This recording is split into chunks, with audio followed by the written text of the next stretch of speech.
Not even close with family, why the fuck would I want friends? Let's go. Fuck the ones who talking, bitch, I'm lit. Alright. $1 million worth of cars, no lease, no rent. I'm only 20, can't nobody tell me shit. I'm slime. In my head, but I'm still dreadful. And I got plenty of bread, so I go to bed full. I'm in it to win it, I'm all in. I might call you my cuz, young blood.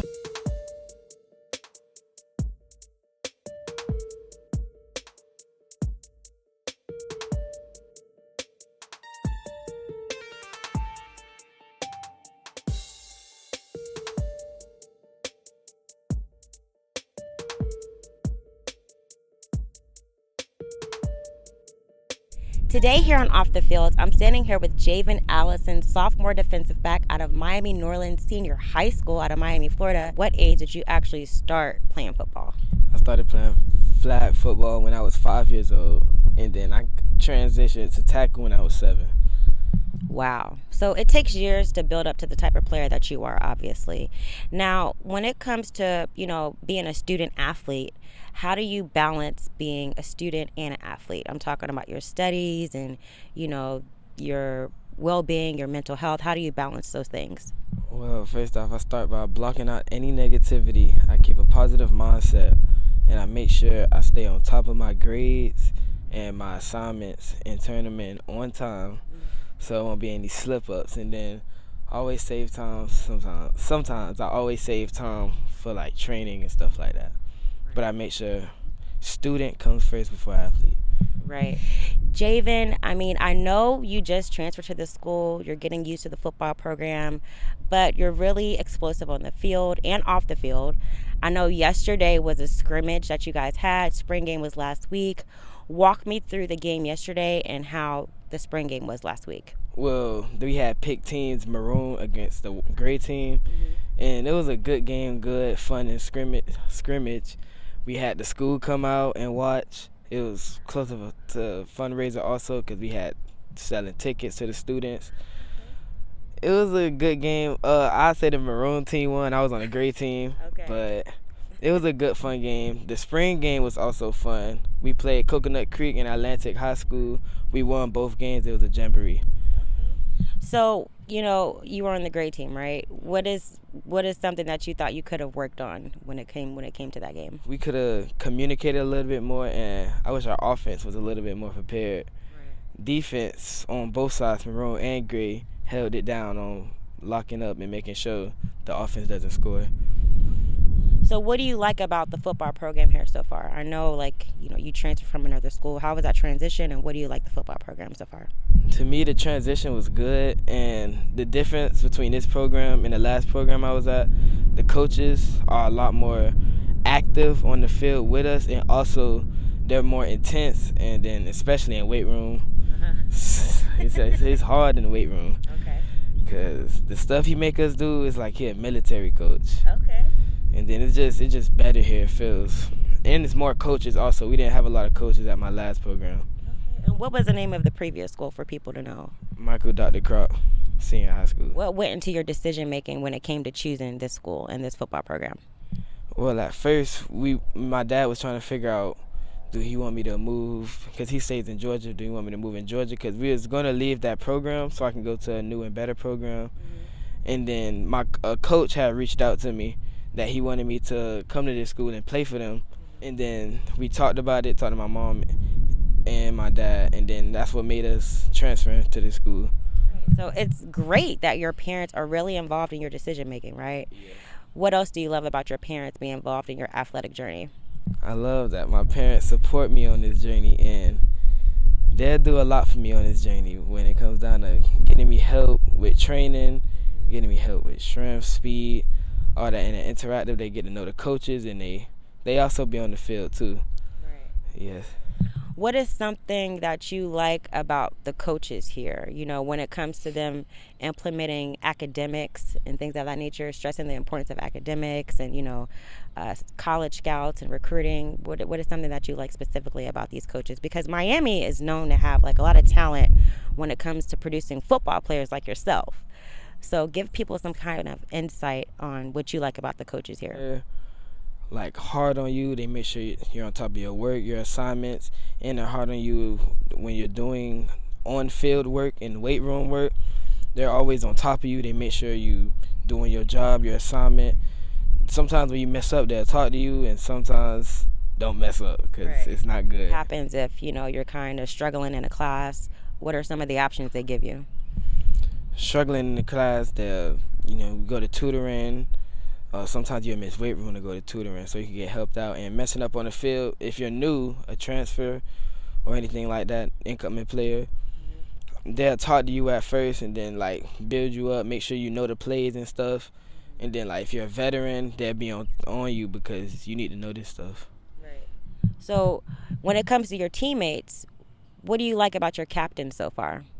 My captain, he's good. He makes sure the quarterback and the defensive captain, they make sure they stay on top of you with bringing energy to the table. They bring a lot of energy, and they make sure you in weight room working. They make sure you're in the field working. They make sure you in school working. They make sure you out of school working. They stay on top of you, Right. and they build you up. They don't just they talk to you sometimes if you need it, stuff like that.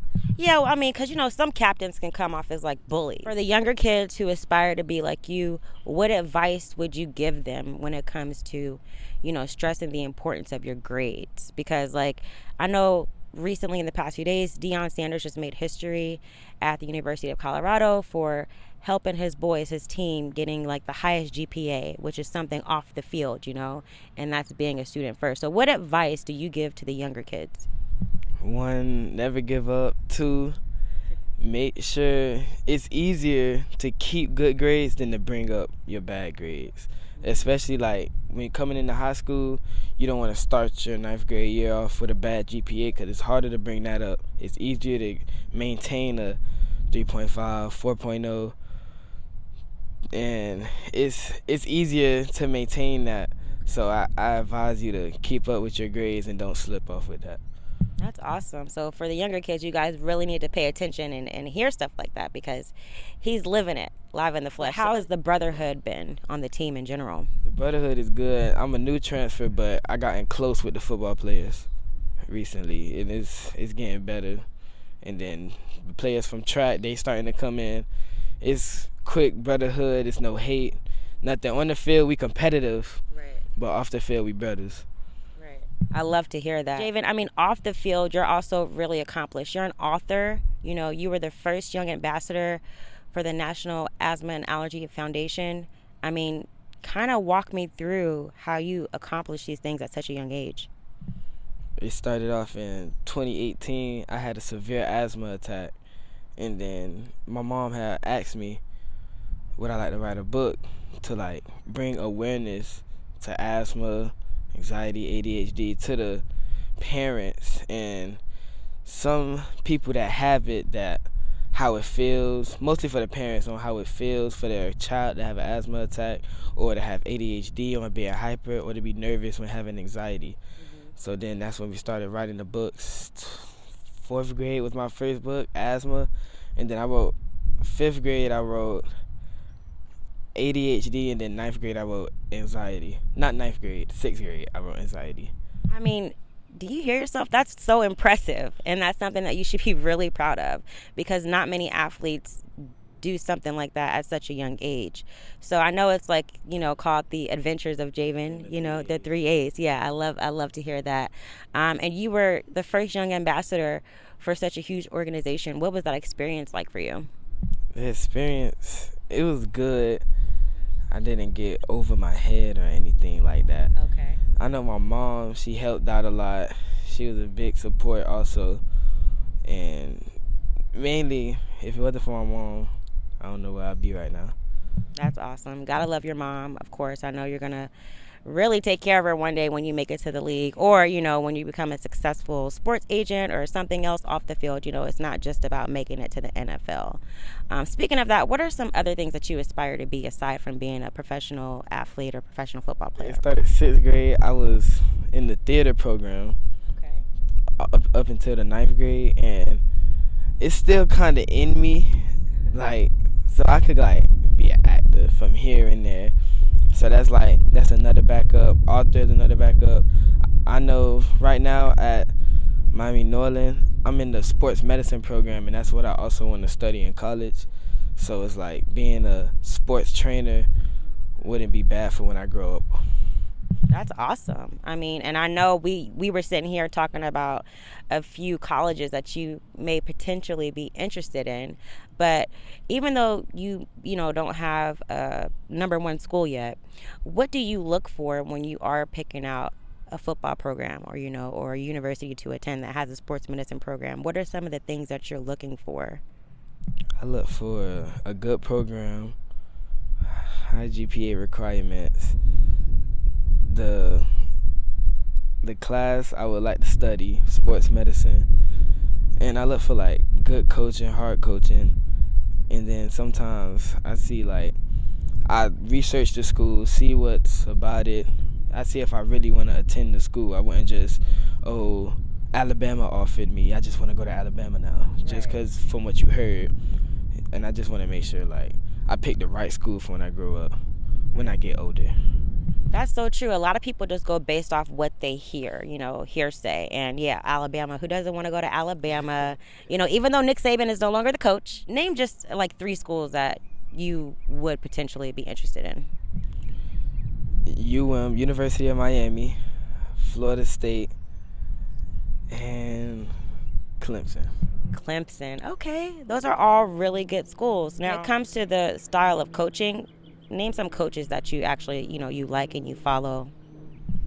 My favorite, I like Deion Sanders. Prime time. Okay. Wow. And we were just talking about Deion Sanders. Why do you like his style of coaching? I mean, he's not just a Florida boy, but what else do you like about his style of coaching? I like he a hard coach. He also a DB that made it to the NFL. So it's like, who wouldn't want to listen or be coached by a former NFL player? And he know what it takes to get there. He know what hard work it takes, the effort, all of that. He knows what it takes to get to the NFL because he's been there before. Right. Also, I'm pretty sure he's in the Hall of Fame. Right. And he played other sports too, baseball, and he just, he's helping his team understand the importance of grades and that GPA and how, you can't just fall on just sports, alone. So that's awesome to hear that Deion Sanders is your number one coach that you look up to. That's so awesome. So Javan, let's have a little bit of fun. We were having all these serious questions, and I want to ask you, what is it about South Florida football? What's in the water? What's in the air? What is it about the talent down here, the training, the development? What is it? South Florida football, we just got that dog in us. We athletic, we smart, we fast, physical. We just outrank the other states. We just over the top good. Some people compare us to Georgia. I'm not saying Georgia or Texas, California, they have bad football, but we just better. Right. So you would say Florida produces the best? Florida produces the best athletes. Okay, you heard it fair and square. Now, when it comes to the NFL, give me your top 3 NFL DBs right now. Right now, my top 3. Your top 3. At certain, J.C. Horn, and honorable mention, Jalen Ramsey. He was hurt for a lot of the season. Okay. I like Jalen Ramsey. Okay. And that's your top 3. You got one more you want to add in there? I'm gonna sit with those 3. Okay. Give me your top 3 NFL teams. Top 3. Seattle Seahawks. That's my favorite team. Okay. Kansas City Chiefs. It's not because of Mahomes. It's not because of Mahomes. I always like the Chiefs before Mahomes, if anything. And dang, it always been them 2. I could pick a third.